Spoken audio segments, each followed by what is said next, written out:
The cup that contained the tea? Contaminated. The 7 bar staff at the hotel who took the cup away, washed it, wiped it, set it out for other guests. Contaminated. The Pine Bar itself, contaminated and still closed, 2.5 months on.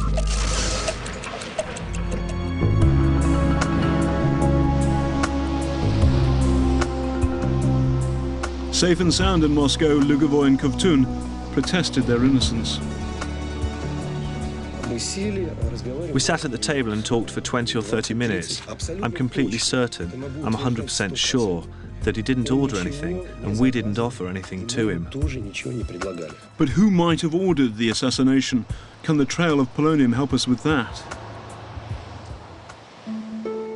So what about the Kremlin? They've got history.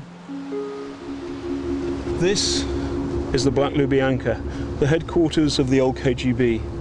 Thousands of ordinary people were executed in the basement. The story of Soviet poisoning goes back to the early 20s. This building here is laboratory number 12, the poison factory. The question is it still in business?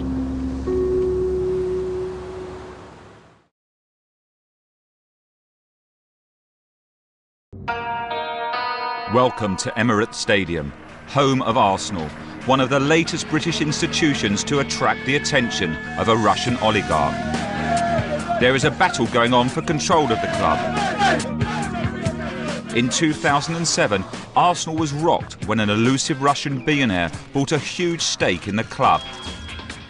His name was Alisher Usmanov. We've come to Moscow to see if we can find further information about Usmanov's past. We met an investigator who spent 6 months trying to discover details about him. Dispatches has learned that she was hired by a company advising the Arsenal board.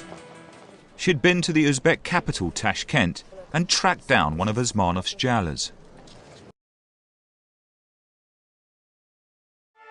When the first Spitfire prototype flew on March the 5th, 1936, the short flight would prove a milestone in British aviation history. When the test pilot touched down, he was elated. He immediately told Mitchell and the design team at Supermarine, "Don't change a thing." This plane was faster and more manoeuvrable than anything else in the air at the time. It was also lethally beautiful. It's remembered as the saviour of Britain, and some of the people who had most respect for it were its enemies. As a point of honour, captured Luftwaffe pilots would always claim they'd been shot down by a Spitfire.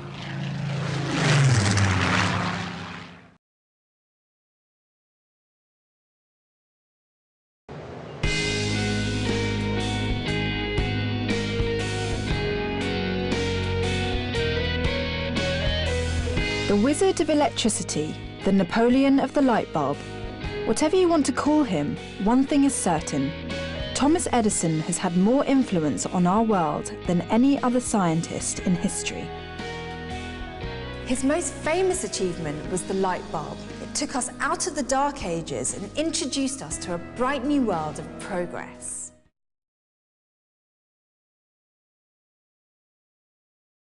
We meet Caro to try to discover his desires and motivations, and to try to find out what this surprisingly youthful 80-year-old wants to do next.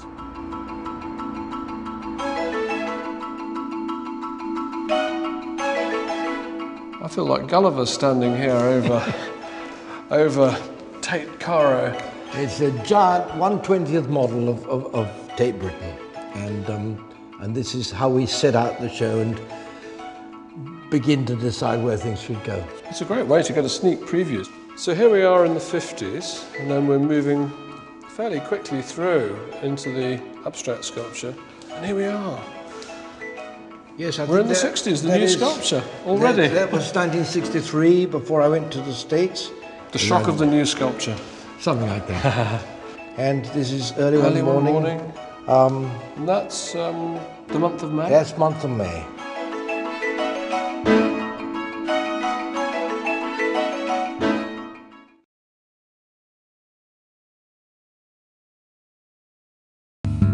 This is the Mamiroa Reserve.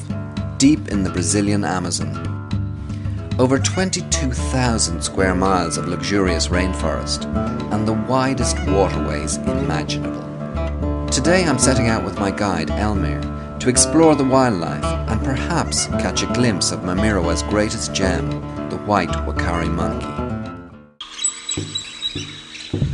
It's a little like entering a huge tropical cathedral. The water seems to amplify the majesty as well as the sounds of the rainforest. And the feeling of weaving gently around the towering kapok trees is astonishing. At night, it's simply terrifying, as Elmer's torch picks out a tarantula. Even the humble kingfisher looks like a horror movie extra. My fear with Charles Leaf was at some point he'll make a decision to kill that woman and child. As our SWAT team started moving up the stairs, they've got their weapons at the ready. A door burst open. Here comes Charles Leaf pushing his way out. He's got the rifle over the top of them, screaming at our agents, "Get back, get down, get down." I thought I was going to be dead. I thought that was definitely going to happen. When that crack goes off, there's no doubt what it is. I mean, it's not a floorboard cracking or something like that. It is a rifle. Your heart beats so much you can feel it in your throat. They were asking to see if everybody was all right, and he wouldn't let us make a noise.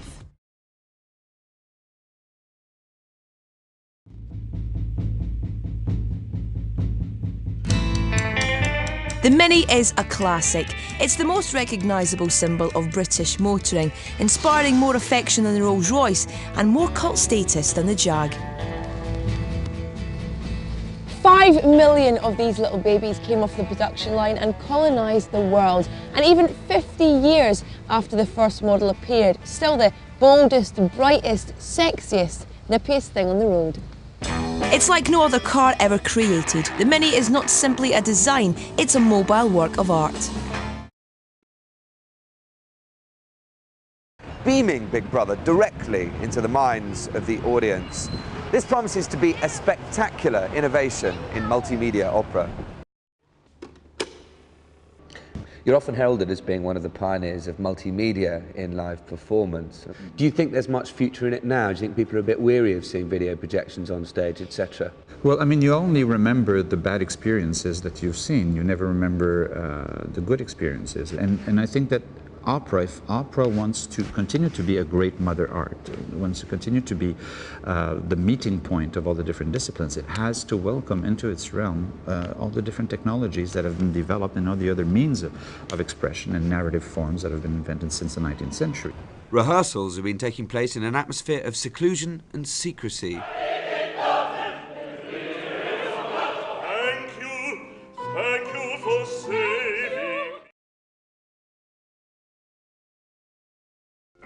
For the past decade, Crumb has retreated to a tiny village in the south of France. His favourite toys, old records and memorabilia providing the ideal environment in which to work. I always liked being invisible in a place, and then I can actually sit in a corner and draw people and watch and see things that are going on, but when you're the center of attention you can't do that. You know, it's very uncomfortable. It's like being exposed and the light suddenly turned on you. Yeah.